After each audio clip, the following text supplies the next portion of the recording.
Imagine some of your favorite Call of Duty moments, mine specifically being from around Black Ops 2, with near futuristic gameplay, but relatively modern as well, some awesome weapons on offer, some great maps with different lines of sight that will suit almost any single playstyle, and now imagine that all for free. And that is what you have when you take a look at the game Iron Sight, which is currently in open beta and is something that you guys can check out for yourselves if you are on the PC. All you gotta do is go to the link in the description below and you can check it out for yourselves and have some fun. And I truly mean fun. This game is a lot of fun to play around with. I was in the middle of trying to do a million different things last night to pack up and prep for a trip I'm going on. As of the time you guys are watching this, I'll already be there, but I couldn't bring myself to get off this game. And that's not even something where I'm just saying that. I was actually having a ton of fun with my buddy that we just played almost all night. And while I had a ton of fun while playing this, and it's so similar to what we already do here up on the channel, I wanted to bring you guys a little bit about what this game is, let you guys know about this so that if you guys have a PC, you want to try this out for yourself, again, you totally can, because the best part about all of this, it's 100% free.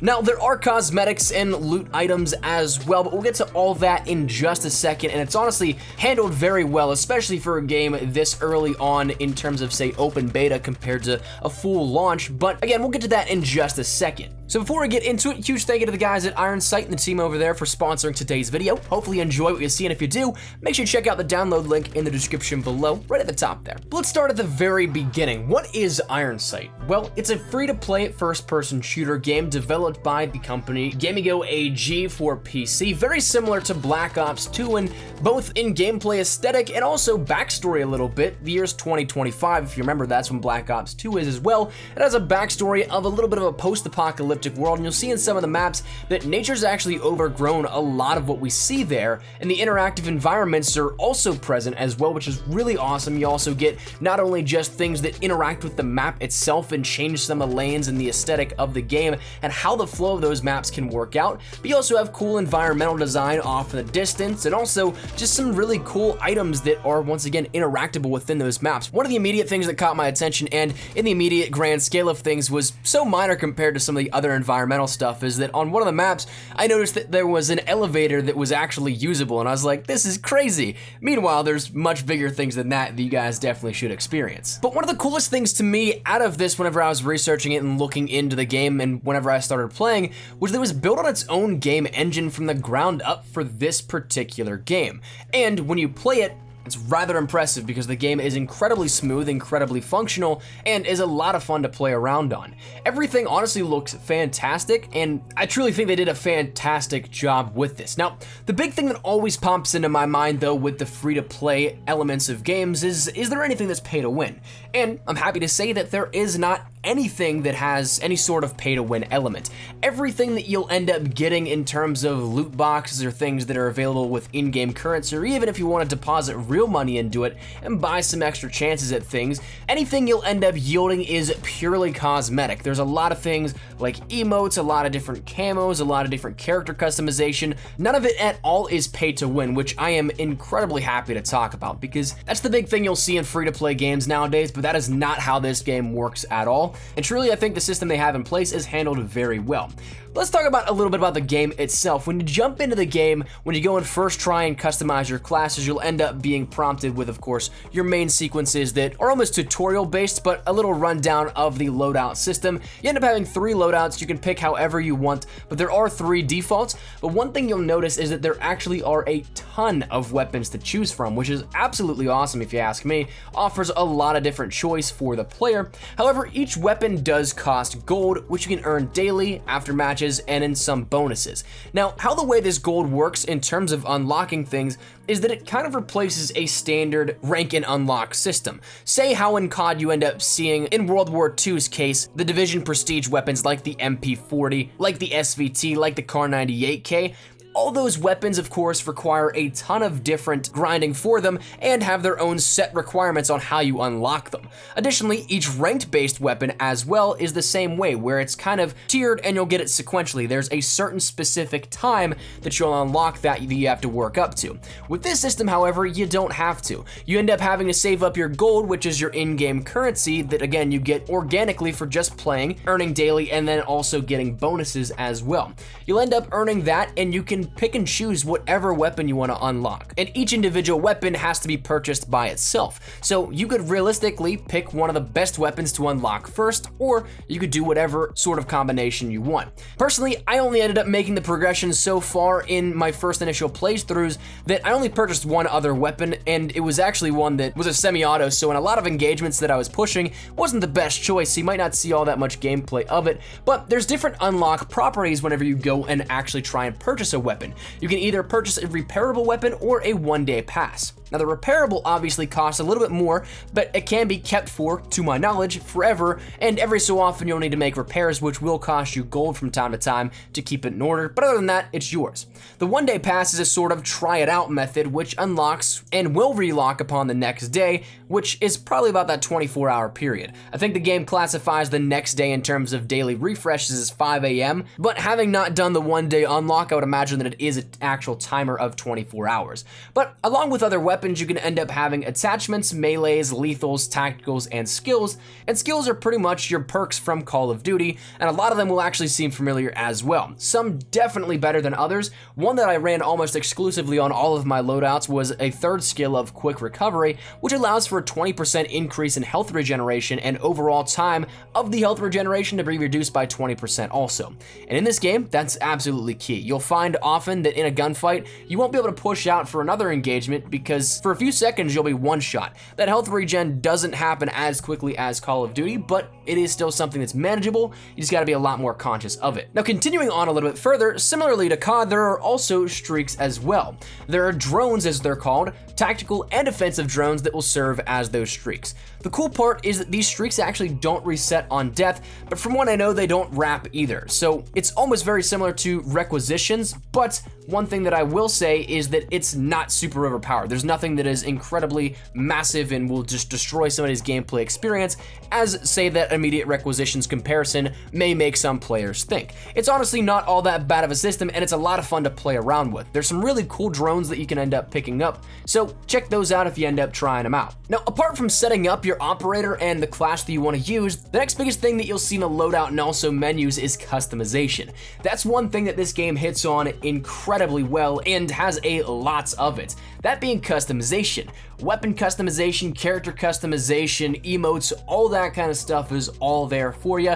Weapon customization has camos which actually come along with the weapon itself. You can end up buying variations of them with camos for that in-game currency of gold, in which you can get the base, which obviously is much cheaper for that weapon, but if you want to put on a camo, it'll cost different variations and different levels of the gold cost to be able to get that. Some camos though are absolutely awesome, and honestly I wish that I had the gold for them because I'd buy them immediately.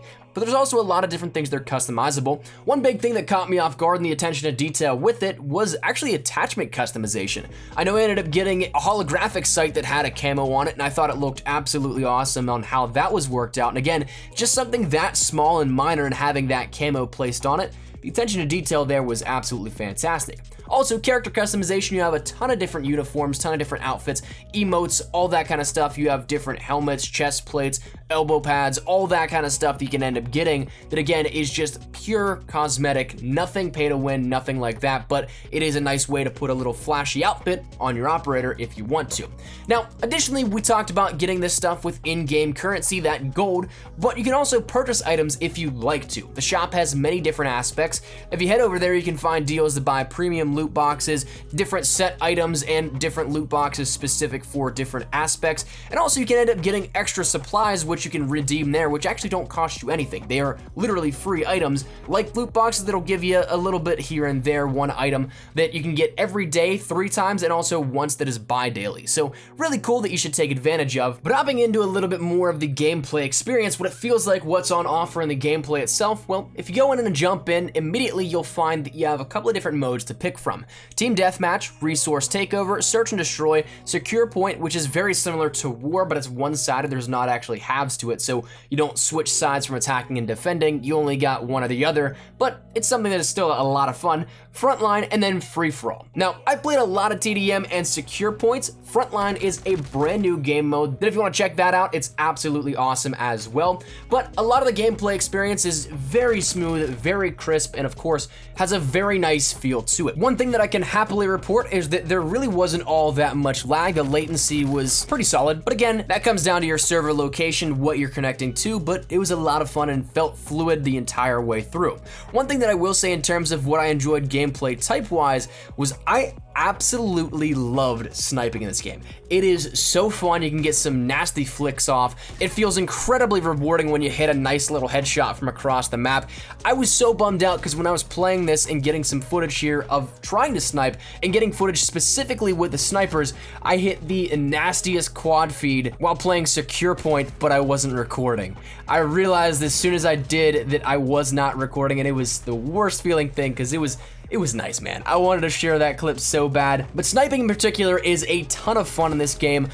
ARs and SMGs are definitely, I think, the two other best weapon classes as well. You do have, of course, your standard LMGs and secondaries as well, but I think that honestly the big three out of this are rifle, SMGs, and snipers. Just depends on the engagements that you have and what maps you're playing on, because some maps do have much longer sight lines than others. Like, there are some that I definitely would not recommend a sniper for, but there's also ones I wouldn't necessarily say recommend an SMG for. So that really comes down to the map, but a lot of the playstyles are definitely manageable. Sniping, I think, is the most rewarding of the bunch, but that's probably just my own personal bias. One thing that I will say is kind of weird, it caught me off guard, but honestly I don't mind, is that you can end up kill trading. So there will be scenarios where you kill the guy that killed you, and so therefore it's kind of just that stalemate, but you both get credit for that kill. As far as I know, it's not a ballistic system, it is hit scan, and so in that sense it's kind of odd because we don't see kill trading in other comparable games that are hit scan like that, or at least not in the necessary mainstream. If you're from the Call of Duty franchise, that sort of stuff doesn't really happen,